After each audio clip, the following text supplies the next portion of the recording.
കേട്ടോ, നിങ്ങളെ ഞാൻ പിടിക്കും, ആരായാലും പിടിക്കും. നിങ്ങളതിലെ വരൂല, കാർഗട്ട് കൊണ്ടു, നിങ്ങളതിലെ വരൂല, ഈ പതിയാകണ്ട.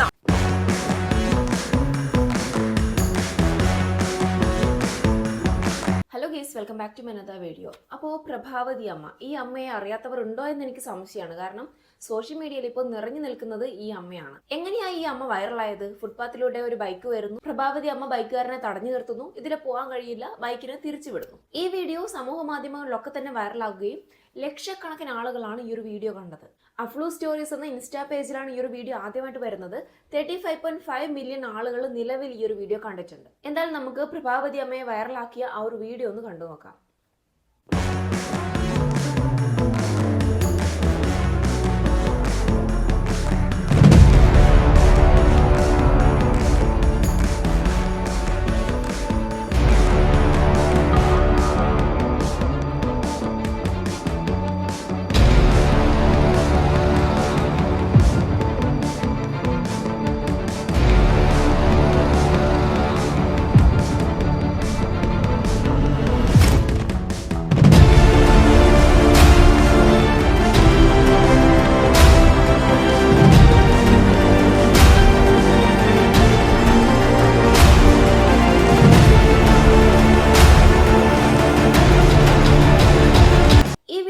വൈറലായ ശേഷം ശ്രീ ഗണേഷ് കുമാർ സർ പ്രഭാവതി അമ്മയെ വിളിച്ച് അഭിനന്ദിക്കുന്നുണ്ട്. അതുപോലെ തന്നെ MVD പ്രഭാവതി അമ്മയുടെ വീട്ടിലെത്തി അമ്മയെ പൊന്നാടി അണിയിക്കുന്നു. കമന്റ് ബോക്സ് നിറയെ പ്രഭാവതി അമ്മയെ സപ്പോർട്ട് ചെയ്തുകൊണ്ടുള്ള കമന്റ്സ് കൊണ്ട് നിറയാനും തുടങ്ങി.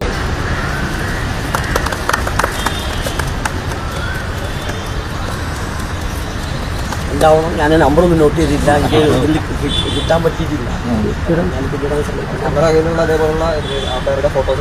ഇല്ല, എന്റെ ഫോണ് വളരെ മോശമാണ്. നിങ്ങൾ ഫൈൻ അടിച്ചാൽ സർക്കാർ ഫണ്ടല്ലേ ആവുള്ളൂ, നമുക്ക് ആക്ഷൻ തന്നെ വേണ്ടത്. ഞാൻ പറഞ്ഞത് സാർ, ഞാനൊരു കാര്യം പറഞ്ഞോട്ടെ. അതെ, പറയാം സാർ. ഇതിൽ എന്തെങ്കിലും ഒരു ശാശ്വത പരിഹാരം കാണണം, അതാണ് നമുക്ക് ആവശ്യം. കാരണം ഫുട്പാത്തിലൂടെ നടന്നു പോകാനുള്ളതാണ്, ട്രാഫിക് ജാം ഉണ്ട്, ഇതൊക്കെ നമുക്കറിയാം. പക്ഷേ കാൽനട യാത്രക്കാരെന്നവരുടെ ഹോസ്പിറ്റലുണ്ട്, കോഴിക്കോട് ഡിസ്ട്രിക്ട് സാറിന്റെ ആശുപത്രി എന്ന് പറയുന്നത് ഇതിൻ്റെ അടുത്താണ്, എൻ്റെ ഈ ബൈപ്പാസിലാണ്. അപ്പോൾ അവിടേക്ക് പോകുന്ന ഒരുപാട് രോഗികൾ, ഒരുപാട് ഇൻസ്റ്റിറ്റ്യൂഷൻസ് ഓഫീസുകളൊക്കെ ഉണ്ട്. അവിടേക്ക് പോകുന്ന കുട്ടികളും പഠിക്കാൻ പോകുന്ന കുട്ടികളും ഇവർ വളരെ ദാർഷ്ട്യത്തോടു കൂടിയാണ് വണ്ടി ഓടിക്കുന്നത്. കാരണം മാറി നിൽക്കുക, അല്ലെങ്കിൽ ഹോൺ അടിച്ച് നമ്മളെ ശല്യപ്പെടുത്തുക, നമ്മൾ വെട്ടിത്തിരിഞ്ഞ് നോക്കുക, ഈ നടപ്പാതകൾ മുഴുവനും ഇതിൻ്റെ ടൈൽസ് മുഴുവൻ ഇളകിപ്പോയിട്ട് അത് തടഞ്ഞു വീഴുക, ഇതൊക്കെയാണ് ഇവിടെ നടന്നുകൊണ്ടിരിക്കുന്നത്. ആരും പ്രതികരിക്കുന്നില്ല എന്നുള്ളതൊരു വസ്തുതയുണ്ട്. പക്ഷെ അത് നമുക്ക് വിട്ടുകളയാം. പക്ഷെ പ്രതികരിക്കുന്നവരോട് പിന്നെ ഈ സർക്കാരും അധികാരികളും ഒന്ന് അത് കണ്ടറിയണം എന്ന് മാത്രം, അതിനൊരു അവസരം ഉപയോഗപ്പെടുത്തട്ടെ. സാറ് അതിനുവേണ്ടി ശ്രമിക്കുമെന്ന് ഞാൻ പ്രതീക്ഷിക്കുന്നു. അതിന് ശാശ്വത പരിഹാരം ഉണ്ടാവണമെന്നാണ് ഞാൻ ആഗ്രഹിക്കുന്നത്. Okay sir. തീർച്ചയായിട്ടും ഫുട്പാത്തിൽ വണ്ടി കയറ്റുന്നവരോട് നടപടിയെടുത്ത് ഞാനിത് പബ്ലിക്കിന് വേണ്ടി അമ്മ ഒരു ആപ്പ് ഉണ്ടാക്കിയിട്ടുണ്ട്. ആ ആപ്പിലൂടെ തന്നെ പരാതി അയച്ചു കഴിഞ്ഞാൽ അത് അങ്ങ് ഡൽഹിയിലാണ് പോകുന്നത്, ഫൈൻ അടിച്ചു വരും, അവിടെ നിന്ന് ഫൈൻ അടിച്ചു വരികയുള്ളൂ. അത്തരത്തിലുള്ള ഒരു ആപ്പ് തയ്യാറാക്കിയിട്ട് അത് എല്ലാവരും ഉപയോഗിക്കണം. നമുക്ക് സർക്കാർ ഫണ്ടല്ലേ ആവുള്ളൂ, സർക്കാർ ഫണ്ടല്ലേ ആവുള്ളൂ, ഇതൊരു ആക്ഷൻ ആവൂലല്ലോ. നിങ്ങൾ ഫൈൻ അടിച്ചാൽ സർക്കാർ ഫണ്ടല്ലേ ആവുള്ളൂ, നമുക്ക് ആക്ഷൻ തന്നെ വേണ്ടത്. ഞാൻ പറഞ്ഞത് ഉദ്യോഗസ്ഥന്മാരെ നിർത്തി ഇത്ര സ്ഥലങ്ങൾ മാത്രമല്ല, ബോധവൽക്കരണം അമ്മയെ തന്നെ നമുക്കൊരു ട്രോളാക്കി തരൊരു, ഐ മീൻ പോസിറ്റീവായി ട്രോളാക്കി നമുക്കൊരു ക്യാമ്പയിനും ആരംഭിക്കാം മിനിസ്റ്റർ. Thank you. തീർച്ചയായും thank you minister, thank you. അമ്മയെ നമുക്കൊന്ന് ബ്രാൻഡ് അംബാസിഡർ ആക്കിയല്ലോ എന്നാണ് ചില ആളുകൾ ചോദിക്കുന്നത്. എന്നാലും ഈ പ്രായത്തിൽ പ്രഭാവതി അമ്മ ഒന്നൊന്നര വൈറലാണ് ആയത്. പക്ഷേ ഉണ്ടല്ലോ, ഈ വൈറലായതിനൊപ്പം തന്നെ എയറിൽ കൂടെ ആയിരിക്കുകയാണ്. ആദ്യമൊക്കെ ഓക്കെ, ഫുട്പാത്തിൽ കൂടെ ആളുകൾക്ക് നടന്നു പോകേണ്ട സ്ഥലത്ത് കൂടെ വണ്ടി ഓടിച്ചു പോയാൽ അത് കാൽനട യാത്രക്കാർക്ക് ബുദ്ധിമുട്ട് തന്നെയാണ്. ഫുട്പാത്ത് ഉണ്ടാക്കിയത് വണ്ടി ഓടിക്കാനല്ല, പകരം നടക്കാൻ തന്നെയാണ്. അതുകൊണ്ട് തന്നെ ഇത്രയും പ്രായമായിട്ടും ഇതിനെതിരെ പ്രതികരിച്ച അമ്മയെ എല്ലാവരും അഭിനന്ദിച്ചിട്ടുണ്ട്. പക്ഷെ ഇവിടെ കാര്യം എന്താണെന്ന് വെച്ചാൽ, ഇതിപ്പോ ഒരു ജോലിയായി എടുത്തിരിക്കുകയാണ് ഈ അമ്മ. റോഡിൽ ഇറങ്ങുന്നു, ഫുട്പാത്തിൽ കൂടെ വരുന്ന വണ്ടികൾ തടയുന്നു, ഇതേ പരിപാടി പിന്നെയും ചെയ്യാൻ തുടങ്ങിയിരിക്കുകയാണ്. നിയമം തെറ്റിച്ച് ഫുട്പാത്തിലോട്ട് വരുന്ന വണ്ടികൾ തടയുന്നു, വണ്ടികൾ പിടിച്ചു വയ്ക്കുന്നു, തിരിച്ചു വിടുന്നു. എന്തായാലും നല്ല രസം തന്നെ.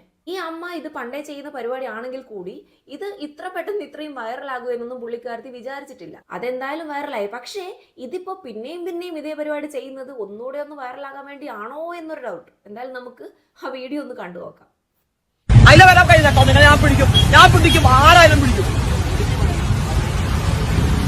നിങ്ങളതിലെ വരൂല, കാർഗട്ട് കൊണ്ടു, നിങ്ങളതിലെ വരൂല, ഈ പതിയാകണ്ട. അതിനോടൊന്ന് ഞാനും കൂടെ വെച്ചു, ഇനി പോരുണ്ടവർ എന്തിനാണ് വേണ്ടാത്ത പഠിപ്പിക്കുന്നത്? ലൈസൻസൊക്കെ പോയി കിട്ടിക്കാം. അവിടെ നിന്ന് ഫോൺ ചെയ്യാം, അവർ കുറച്ചിട്ട് പോലും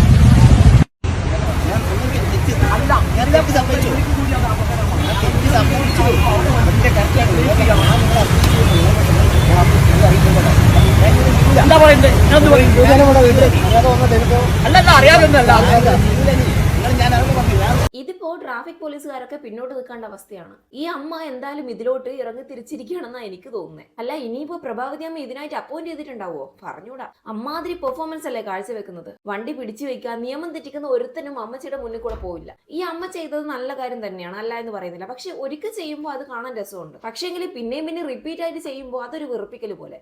ഇത് എല്ലാരെയും കാണിക്കാൻ ചെയ്യുന്നത് പോലെയായിട്ടാണ് എനിക്ക് തോന്നിയത്.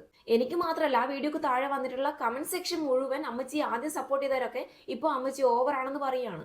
ഒരു കണക്കിന് പറഞ്ഞാൽ അത് ഇച്ചിരി ഓവർ അല്ലേ? എന്താണ് നിങ്ങളുടെ അഭിപ്രായം? ആദ്യം ഈ അമ്മ ഫുട്പാത്തിലൂടെ പോകുന്നു, ഫുട്പാത്തിലൂടെ വണ്ടി വരുന്നത് കാണുന്നു, അതിൽ പോകാൻ കഴിയില്ല എന്ന് പറഞ്ഞ് വണ്ടി വഴിതിരിച്ചു വിടുന്നു. അത് യഥാർത്ഥത്തിൽ നടക്കുന്ന ഒരു സംഭവമായിട്ട് നമുക്ക് മനസ്സിലാകും അല്ലേ പെട്ടെന്ന് കാണുമ്പോൾ. പക്ഷെ പിന്നെയും പിന്നെ ഇത് ചെയ്യുമ്പോൾ ഇത് ആളുകളെ കാണിക്കാൻ വേണ്ടി ചെയ്യുന്ന ഒരു പരിപാടിയായിട്ട് തോന്നുന്നില്ലേ? ഇപ്പോ ഈ പ്രഭാവതി അമ്മയെ ട്രോൾ ചെയ്തിട്ട് വരെ വീഡിയോസ് വന്നിട്ടുണ്ട്. കോഴിക്കോട് എരങ്ങിപ്പാലത്ത് ഫുട്പാത്തിലൂടെ നിയമലംഘനം നടത്തി സ്കൂട്ടർ ഓടിച്ചയാളെ തടഞ്ഞ് വൈറലായ പ്രഭാവതി അമ്മയെ വീട്ടിലെത്തി ആദരിച്ച് മോട്ടോർ വാഹന വകുപ്പ്. ഇങ്ങോട്ട് ഇരുന്നാട്ടെ. ഇതെന്തും മറിമായും എനിക്ക് ഭ്രാന്തായി പോയതാണ്, അത് നാട്ടുകാർക്ക് മൊത്തം ഭ്രാന്തായ. ഈ നാടിന് വേണ്ടി തിരഞ്ഞെടുക്കപ്പെട്ടവനാണ് ഞാൻ, ഇവിടെ കാവലായി നിൽക്കേണ്ടവൻ. അതിലെ വരാൻ കഴിയില്ല കേട്ടോ. നിങ്ങളെ ഞാൻ പിടിക്കും, ആരായാലും പിടിക്കും. ഷാജേട്ടാ ഇത് പണിയാവോ? നിങ്ങളതിലെ വരൂല, കാറ് കെട്ടി കൊടുക്കും. നിങ്ങളതിലെ വരൂല, നീ പണിയോ ആകണ്ട. നേരം ഞാൻ സമ്മതിക്കില്ലടാ. നീ എന്താ കളിക്കുക? ഞാൻ കാണിച്ചു തരാം. ചവിട്ടി കൂട്ട് ഞാൻ പമ്മി. ഞാനും കൂടെ വെച്ചു. നീ പോരുണ്ടാവില്ല. ഇവൻ ശരിയല്ല. ഇവന്റെ ഉണ്ടകണ്ണ് കണ്ടാലറിയാം കള്ള ലക്ഷണമുണ്ട്. എന്തിനാണ് വേണ്ടാത്ത പഠിപ്പിക്കുന്നത്? ലൈസൻസൊക്കെ പോയിട്ട് തിരിക്കാം.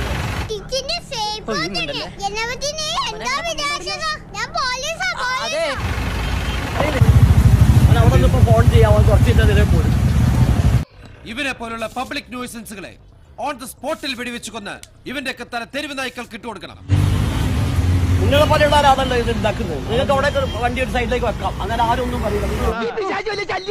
അതേടാ, ഞാൻ നിനക്കൊരു ശല്യാണെന്ന് എനിക്കറിയാടാ. ഇവിടെ നിങ്ങൾക്ക് പാർക്ക് ചെയ്യാനുള്ള അവകാശമില്ല. അതറിയാം, നിങ്ങൾ അത് പ്രൈവറ്റ് പ്രോപ്പർട്ടിയാണ്. അതും കുറ്റ പിന്നെ അത് കിട്ടണം. ആഞ്ജനേയ സ്വാമി അപ്പത്തന്നെ പറയരുത്. ഞാൻ നിന്നില്ല, നിൽക്കാൻ പറ്റില്ല. എനിക്കത് വാങ്ങിക്കൊടുക്കണ്ട. എന്തൊക്കെ ഇതിപ്പോ ഈ അമ്മ പ്രതികരിച്ചത് ഇത്തിരി അധികമായി പോയതാണ് വിഷയമായത്. തെറ്റ് കണ്ടാൽ പ്രതികരിക്കണം, വേണ്ട എന്നല്ല. പക്ഷെ അധികമായാൽ അമൃതം വിഷം എന്ന് പറയുന്നത് പോലെ ഇച്ചിരി ഓവർ ആയാൽ അത് കാണാൻ ഒരു സുഖം ഉണ്ടാവില്ല. ഇതിപ്പോ ട്രാഫിക് നിയമം മൊത്തത്തിൽ പ്രഭാവതി അമ്മയുടെ കയ്യിലായതുപോലെയാണുള്ളത്. പക്ഷെ ഇവിടെ ശ്രദ്ധിക്കേണ്ട ഒരു കാര്യം, ഒരാൾ ഫുട്പാത്തിൽ കൂടെ വണ്ടി കയറ്റി വന്നു, അത് ലോകം ഒട്ടുക്കും കണ്ടു. എന്നിട്ട് പിന്നെ എത്ര പേരാ സെയിം സ്ഥലത്തൂടെ വണ്ടി കയറ്റി വരുന്നത്? ശരിക്കും ഇവന്മാർക്കൊന്നും ബോധമില്ലെന്നാണ് ഞാൻ വിചാരിക്കുന്നത്. ആ ഏരിയയിൽ ഒരാളെ നിയോഗിക്കാതെ പ്രഭാവതി അമ്മയ്ക്ക് ഇതൊക്കെ നോക്കാനുള്ള ചുമതല കൊടുത്തതായിരിക്കും ഇനി? അല്ല, നമ്മൾ ശ്രദ്ധിക്കേണ്ട ഒരു കാര്യമാണ്. ഒരു സംഭവം ഉണ്ടായിട്ട് അത് MVDയുടെ ശ്രദ്ധയിൽപ്പെട്ട് ലോകം ഒട്ടുക്കും വാർത്തയായിട്ട് പോലും പിന്നെയും ഇത് തുടരുന്നു എന്നതാണ്. എന്തുകൊണ്ടാണ് ഒരാളെ പോലും അവിടെ നിയോഗിക്കാത്തത്? സാധാരണക്കാര് നിയമം കയ്യിലെടുത്ത് തുടങ്ങിയാൽ നാളെ ഇതുപോലെ ഓരോരുത്തർ ഇറങ്ങിത്തിരിച്ചാൽ നിങ്ങൾ എന്ത് ചെയ്യും? ഇപ്പോ ഇത് പോലീസ് ആകുമ്പോൾ വന്ന് വാണിംഗ് കൊടുക്കുമ്പോൾ നിയമം തെറ്റിക്കുന്ന ആളുകൾക്ക് ഒരു പേടി ഉണ്ടാകും. പക്ഷേങ്കിൽ ഒരു സാധാരണക്കാരൻ ഇതുപോലെ ചോദ്യം ചെയ്യാൻ നിന്നാല് അത് ആളുകൾക്ക് അത്ര പെട്ടെന്ന് ദഹിച്ചെന്ന് വരില്ല. അവര് കേട്ട് നിന്നൊന്നും വരില്ല, ചിലപ്പോൾ അടിപൊട്ടാൻ വരെ സാധ്യതയുണ്ട്. ഇപ്പോ ഒരു കാര്യം ശ്രദ്ധയിൽപ്പെട്ടാല് അത് പിന്നെയും ഉണ്ടാകാതിരിക്കാൻ വേണ്ടിയിട്ടുള്ള നടപടി ഉണ്ടായിരിക്കണ്ടേ? അത് ഇന്നേ വരെ നടന്നിട്ടില്ല. അതാണ് തോന്നിയ പോലെ നിയമം തെറ്റിച്ച് റോഡിലൂടെ പോലെ തന്നെ ഫുട്പാത്തിലൂടെയും വണ്ടി കൊണ്ടുപോകുന്നത്. ഇങ്ങനെയുള്ള സ്ഥലങ്ങളിൽ ഒരാളെ നിയോഗിക്കാത്തത് വലിയ വീഴ്ച തന്നെയാണ്. എന്തായാലും ഇതിപ്പോ വൈറലായ ശേഷം എയർലായ പ്രഭാവതി അമ്മ ഇതേക്കുറിച്ച് പറയുന്നത് നമുക്കൊന്ന് കേട്ടു നോക്കാം. നടന്ന വീഡിയോ അങ്ങ് വൈറലായല്ലോ, അതിന്റെ പോസിറ്റീവ് ഉണ്ട് നെഗറ്റീവ് ഉണ്ട്. ഇപ്പൊ അടുത്തിടെയായിട്ട് ഫുള്ള് നെഗറ്റീവാ വരുന്നത്. അതിനെ കുറിച്ച് നമുക്ക് എന്താ പറയുള്ളത്? അതിപ്പോ നമ്മള് നെഗറ്റീവും പോസിറ്റീവും എന്നൊക്കെ പറയുന്നത് നമ്മളൊരു ഇംഗ്ലീഷ് ഭാഷ. അതിന് നാടനൊരു ചൊല്ലുണ്ട്, അമ്മനെ തല്ലിയാലും ചന്തയിൽ ചെന്നാൽ രണ്ടിന്റെ പക്ഷം എന്ന് പറയുന്നത് അല്ലേ. അമ്മ തല്ലിയും ശരിയായെന്നും പറയും, തല്ലിയും ശരിയായില്ല എന്നും പറയും. ഞാൻ ആ തരത്തിൽ അത് കണക്കൂട്ടുന്നുള്ളൂ. പക്ഷെ ഞാനിത് ഒരു വൈറലാവാനോ അല്ല ഞാൻ വൈറൽ താരാവാനോ വേണ്ടി ഒന്നും ചെയ്തതല്ല. ഞാനിത് ഇവിടെ ഈ സംഭവം ഇങ്ങനെ നടന്നുകൊണ്ടിരിക്കുമ്പോൾ എനിക്ക് പ്രതികരിക്കേണ്ടതാണെന്ന് തോന്നിയത് കൊണ്ട്, അത് ശരിയല്ല എന്ന് തോന്നിയത് കൊണ്ടും, അധികാരികൾ ശ്രദ്ധയിൽപ്പെടുകപ്പെട്ടില്ല എന്നൊന്നും ഞാൻ ശ്രദ്ധിച്ചില്ല. ഞാൻ അതിനകത്ത് അന്നേരം പ്രതികരിക്കാറുണ്ട്. ഇപ്പോ അത് അധികാരികളുടെ ശ്രദ്ധയിൽപ്പെട്ടു എന്നുള്ളതുകൊണ്ട് സന്തോഷമുണ്ട്. ഇതാ നിങ്ങൾ ഇന്നത്തെ മാതൃക പത്രത്തിൽ എടുത്തു നോക്കൂ. ഇത്രയും പെൺകുട്ടികൾ ഇതിനോട് പ്രതികരിച്ചു. അപ്പോ ഒരുപാട് കുട്ടികൾ ഇതിനെ ഞാൻ പറഞ്ഞത് ഒരുപാട് ഇൻസ്റ്റിറ്റ്യൂഷൻസ് ഉണ്ട് ഇവിടെ, എഡ്യൂക്കേഷണൽ ഇൻസ്റ്റിറ്റ്യൂഷൻസ് ഉണ്ട്, ഓഫീസ് ഉണ്ട്. ഇവിടെ തന്നെ 3 സെയിൽ ടാക്സിന്റെ ഓഫീസ് ഉണ്ട്, വനിതാ കോർപ്പറേഷന്റെ ഓഫീസ് ഉണ്ട്, അല്ലാതെ പ്രൈവറ്റ് ആയിട്ടുള്ള കാര്യങ്ങളുണ്ട്. അവിടുത്തെ പെൺകുട്ടികളും അവരൊക്കെ എന്നെ വൈകുന്നേരം വന്ന് ഷെയ്ക്കേണ്ടി ഇത് പോയി. ഇതിന്റെ മുമ്പ് എന്നെ കണ്ടവരൊക്കെ ഇത് എപ്പോഴത്തെ ഓടുകളോ ഞാൻ രാവിലെ പത്രം വാങ്ങാൻ പോയപ്പോഴും ഓട്ടോക്കാരൻ വരെ സെൽഫി എടുത്തു ഒരു ചെറുപ്പക്കാരൻ നിന്നിട്ട് നടന്നു പോകുന്നവരെന്നെ നിങ്ങൾ ചെയ്തത് നല്ലൊരു കാര്യമാണ്. നെഗറ്റീവിനെ സംബന്ധിച്ച് നമ്മൾ അത് ഉണ്ടാവുമല്ലോ. കാരണം ഇപ്പൊ അവന്റെ ലൈസൻസ് റദ്ദ് ചെയ്തതിന് അതിനൊരു കാരണക്കാരി ഞാനായി പോയി എന്നുള്ളത് എന്നെ വേണ്ട എല്ലാത്തരെയും വിളിച്ചു പറയാം. അതായിക്കോട്ടെ, അത് അവരെ ഉത്തരവാദിത്തം. അല്ലെങ്കിൽ നമ്മളെ ഉത്തരവാദിത്തം കഴിക്കാം. ഗവൺമെന്റ് ചെയ്യേണ്ടത് ഗവൺമെന്റ് ഇനിയെങ്കിലും കണ്ടു തുറന്നുണ്ടെങ്കിൽ ചെയ്യണം. സംഭവം ഈ അമ്മ സ്ഥിരമായിട്ട് ചെയ്യുന്ന ഒരു കാര്യമാണ്. പക്ഷെ അത് വൈറലാകണം എന്നൊന്നും വിചാരിച്ചിട്ടല്ല. ഇത്രയും കാലമായിട്ട് MVDമാരൊന്നും കാണാത്ത, ട്രാഫിക് പോലീസ് വരെ കാണാത്ത സംഭവം പ്രഭാവതി അമ്മ ശ്രദ്ധയിൽപ്പെടുത്തി. വളരെ നല്ല കാര്യം തന്നെ. പക്ഷേ നിയമപാലകർ ചെയ്യേണ്ട കാര്യം സാധാരണക്കാർ ചെയ്തു തുടങ്ങിയാൽ, അവർ നിയമം കയ്യിലെടുത്തു തുടങ്ങിയാൽ അത് പണിയാകും. ശരിക്കും ഇതുപോലെ നിയമലംഘനം നടക്കുന്ന സ്ഥലത്ത് MVDമാർ നിന്ന് നിയമം തെറ്റിക്കുന്നവർക്ക് ഫൈൻ കൊടുക്കുക, അല്ലെങ്കിൽ അതുമായി ബന്ധപ്പെട്ട വേണ്ട നടപടികൾ സ്വീകരിച്ചിട്ടില്ലെങ്കിൽ ആളുകൾക്ക് ഒരു പേടി ഉണ്ടാവില്ല. അവര് ഇത് തുടരുകയും ചെയ്യും. അതുകൊണ്ട് പ്രഭാവതി അമ്മയെ എയർ കയറ്റാൻ വേണ്ടി അവിടെ നിർത്തിക്കാതെ MVD ഉദ്യോഗസ്ഥർ വേണ്ട നടപടികൾ സ്വീകരിക്കുക. എന്തായാലും ഞാൻ കൂടുതലൊന്നും പറയുന്നില്ല. ഇതേക്കുറിച്ചുള്ള നിങ്ങളുടെ അഭിപ്രായം തീർച്ചയായും കമന്റ് ചെയ്യുക. പുതിയ വീഡിയോ വീണ്ടും കാണാം. താങ്ക്സ്.